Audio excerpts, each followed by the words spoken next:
재밌을 것 같아서 만약에 제가 갑자기 뭐 밴드를 할 수도 있고 뭐 가수를 할 수도 있고 뭐 창작곡을 직접 이제 만들어 가지고 작사 작곡도 하고 녹음도 하고 그리고 이제 CD로 제작을 해서 이제 음원 유통사를 막 찾아다녀서 온라인상에 유통을 했다라고 하면 저작권과 저작 인접권이 나눠지잖아요. 그때 저작권과 저작 인접권이 어떻게 될까요? 작사를 한 사람과 작곡을 한 사람은 작사가로서 작곡가로서 저작권이 인정이 됩니다.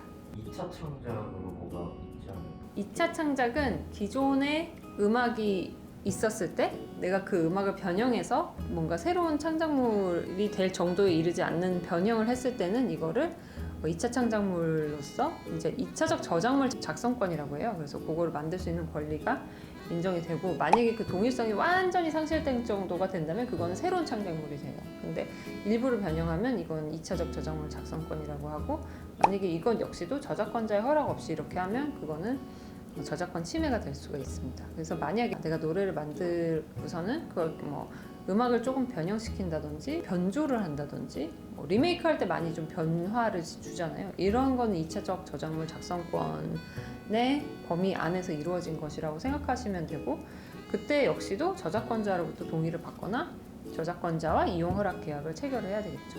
당연히 저작권자, 저작 인접권자와 음악의 경우에는요. 근데 내가 창작물을 만들었다면 내가 작사가가 되고 작곡가가 되기 때문에 제가 저작권자가 돼요. 근데 만약에 제가 작사와 작곡만 하고 작사, 작곡, 노래까지 했다면 실연자까지 되는 거예요. 근데 이 음반을 누군가가 돈을 내서 홍보를 하고 기획을 하고 그 다음에 뭐 판매할 때 아이디어를 짜서 했다.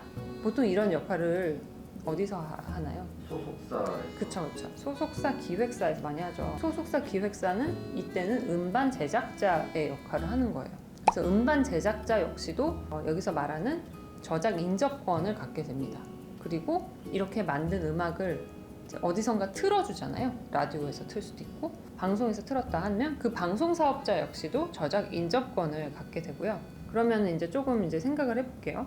이때 이제 많이 문제가 되는 게 그러면 제작자가 실제 누구냐라는 거예요. 만약에 제가 이 전체적인 기획과 책임을 했다면 제가 기획자까지 될 수 있는 거고 어떤 제3의 뭐 그 소속사가 이 음반의 컨셉을 짜주고 그리고 계획대로 이렇게 뭐 홍보도 하고 마케팅도 하고 여러 사람들 만나가지고 이런 것입니다 라고 소개를 하면서 뭐 그런 행사도 마련하고 이랬다 하면 그 회사가 음악 제작자로서 음반 제작자로서 같이 저작 인접권을 갖게 되는 거죠. 근데 이거를 왜 얘기를 하냐, 요즘에 이제 기획사들과의 뭐 이런 얘기들이 많이 나와서 이제 하는 건데, 그럼 기획사가 그러면은 왜 권한을 갖느냐, 이런 차원에서 이제 음반에 대한 저작권을 우선 갖게 되는 거죠. 음반의 저작권이라는 거는 그러면 이제 실제 노래를 한 사람하고 작사가, 작곡가, 이제 제작자가 다 나눠 갖는 구조가 되는 거예요. 그래서 제작자는 자기가 만약에 그 음반에 대한 음원에 대한 수입을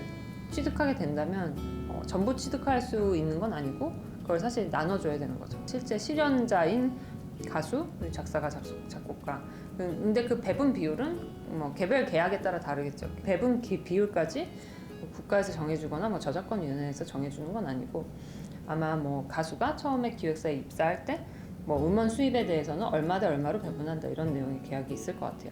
그런 점들은 한번 생각해 보실 이제 지점이 있다라는 것이고요. 또 음악과 관련해서 또 조금 재밌는 거를 한번 이야기를 해보면, 창호님은 어느 가수 좋아하세요?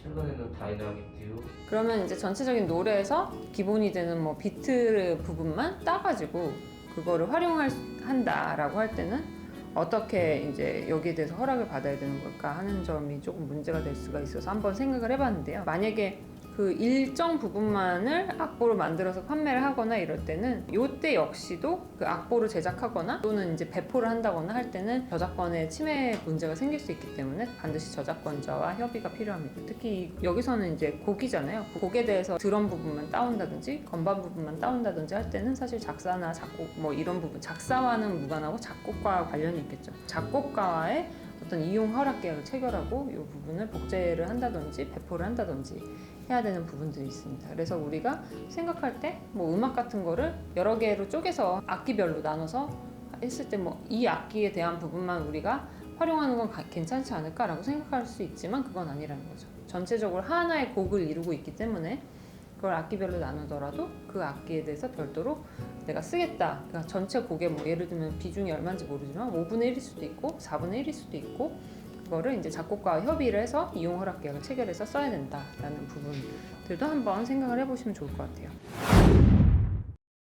김동완에 있었던 그 표절 시비도 이 부분이랑 되게 연관이 있을 것 같아요.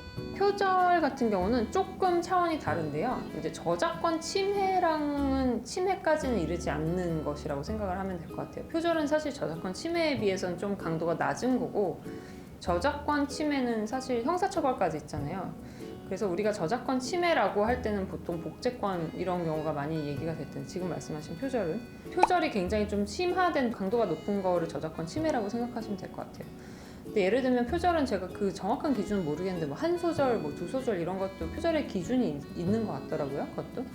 근데 저작권 침해는 뭐 그거보다는 이제 좀 더 많은 분량의 침해가 있어야 되는 것이고 그때는 이제 우리가 보통 감정을 해요. 그래서 그 실질적 유사성이라고 해서 실제로 어느 부분이 얼만큼 유사한지를 전문 감정인으로부터 감정 의견을 받게 됩니다. 근데 그러면 뭐 예를 들면 프로그램 같은 경우는 굉장히 단순하게 뭐 이런 언어가 유사하다 해서 유사도 몇 % 이렇게 하는데 공연이라든지 시나리오라든지 음악이라든지 이런 건 오히려 좀 어렵죠. 근데 음악 같은 경우도 아마 그 표절이라는 게 표절과 관련돼서 이제 용어는 표절이라고 나왔어도 저작권 침해 사건이었을 가능성이 있고 만약에 저작권 침해 사건이었다면 지금 말씀드린 대로 실질적 유사도가 몇 %인지 감정을 받아서 감정 결과에 따라서 만약에 유사도가 높으면 40에서 50% 정도는 보통 유사도가 인정이 돼서 침해로 보거든요. 이런 부분들을 근거로 해서 재판부에서 판단을 내렸을 가능성이 큽니다.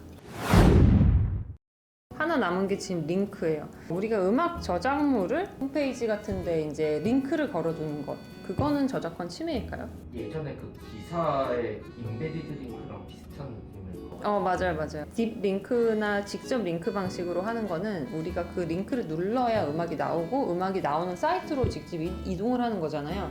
그때는 사실 이게 저작권 침해에는 해당하지 않고요. 웹사이트 서버에 저장된 어떤 저작물의 URL에 태그 정보를 복사해서 이용자가 자기 홈페이지나 게시물에 그냥 붙여두는 것에 불과한 경우에는 요거는 저작권 침해로 보질 않습니다. 왜냐하면 저작물의 웹 위치 정보나 경로를 나타낸 것으로 볼 수 있기 때문이고요. 근데 그게 아니라 그냥 그때 우리 인베디드 링크 얘기하면서 했던 것처럼 그냥 홈페이지에 마치 하나 일체인 것처럼 돼서 음악이 나온다든지 그냥 우리가 아무것도 안 눌렀는데 자동으로 음악이 재생되게 나온다면 그거는 아까 봤던 사실은 스트리밍 서비스를 활용해서 배경음악으로 깐 것과 동일한 것으로 볼 수 있어서 문제의 소지가 있는 부분이 있습니다. 그래서 우리가 만약에 블로그에 링크를 걸어도 링크를 눌러서 그 홈페이지로 이동하게 하는 것은 괜찮지만 자연적으로 거기서 이제 실현되게 음악이 나오게 하는 것은 문제의 소지가 있다 이렇게 생각을 하시면 될 것 같아요. 오늘은 음악 저작권에 대해서 한번 살펴봤고요. 요즘에 많이 문제되는 사건들이 있어서 제가 생각나는 주제들을 가지고 한번 좀 이야기를 나눠보았습니다.